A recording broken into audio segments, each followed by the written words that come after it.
elek kok konsisten. Ayo sekolah elek nganti mudar ya elek. Kon mbok elek. Ning malah ngono awet, blek tenan. Iya. Soale apa? Bolonganmu irung kuwi cilik. Ambekamu iso ngirit. Irit. Nah iki boros nek ngene iki semene iki. Wah, carane pengaan. Dadi ombo ya. Mbok karo ora ngerti aku rung ngene.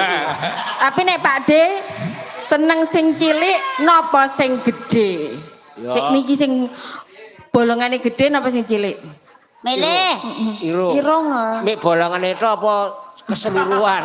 Masa digenake. Lho ayo genahke no. Iya bener. Omong saiki aja sak penake. Ora gerusak-gerusu bener. Begitu kleru KUHP sing anyar iki medeni. Iya. Kowe ngerti pasal 769. Apa kuwi? Kuwi medeni meneh. Wih, apa kuwi? Aku ya urung maca.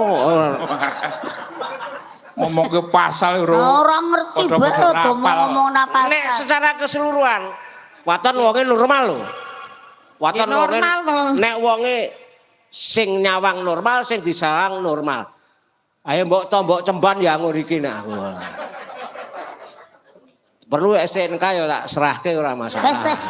SNK apa wong duwe be ora. Becak ngawur wae. Sesuk ki calone nganggo SNK becak. Ayo milih iki to. Lho disawange delokon gomebiar. Nah, nek Ayu upamane cibrek cara napa lian ayu? Ayu sik pundi? nek cara buah-buahan apa? Mbak Oto. Nek Lian buah ayu kabeh le muni. Iki wedok kabeh lho. Rada celuthak nek iki ayu. Ayo mbok iki nek cara buah-buahan. Lho iki arep ayu, kulite kuning. Nah, apa kuwi? Kuning mundu. Ketoke mengenke nek dicokot neng untu marai linu. Wih. Enak yo ciblek. Anggur rame le. Angger kula angger cara buah klengkeng madu. Allah. Piye, cocok ora, Mbah? Ya cocok cilik tapi manis Klengkeng banget. madu. Kulitnya tipis tapi jerone kandel. Jerone kandel. Kandel lah wong klengkeng madu dicokot-cekut mak banyune mencrut. Muncrat banyune nggih. Muncrut kok mencrut.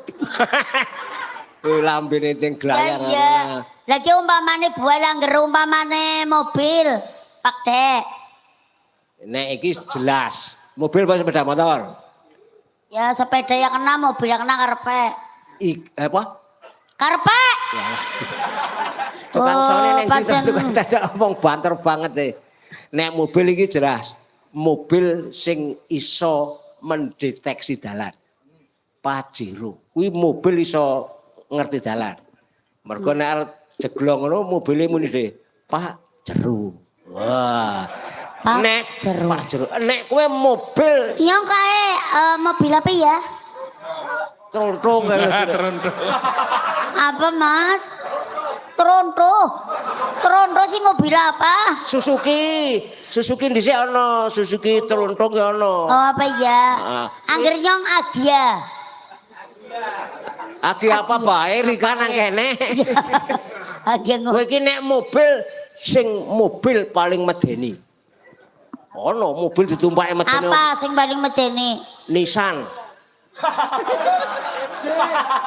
Nyong mobil Nissan. Ya. Dening Nissan ya Nissan nggon sing gawe mbok. Nggon wong mati gawe. Iya, ya kuwi. Oh berarti ke nyong mobil Nissan. Heeh. Berarti kowe Majide. Sapa? Aku mayite? Ya iya lah aku Nissan kowe Majide. Ora mungkin. Lho kok ora mungkin. Aku sesuk dibalsem kaya mumi kok. Oh di air keras. Ora ono air keras. Ora ono air keras kok njur marai awet. Nek kewan nek menungso ya mlonyoh kena air keras. Oh apa iya? Iya. Jam takon ono apa iya. Asli? Kebumen Pak D. Ora takone kok ora pas temen. Aja Iya. gelem semaur masa takon asli. Lah apa ki wis campuran? Ya campuran bapakne Ya, karo asli mbokne wedok. dadi iki. Lah ya dong ngomongnya aja asli. Asli ngendi apa daleme ngendi kok malah Asli asli. trok. Lah Kaya bis saiki kene bae. ditakoni kono nggodhog wedang. Wedang ki wis dadi kok digodhog. Oh iya Kowe ya. cendhek koyo entuk goblok niku aja kebangetan lho, Blek.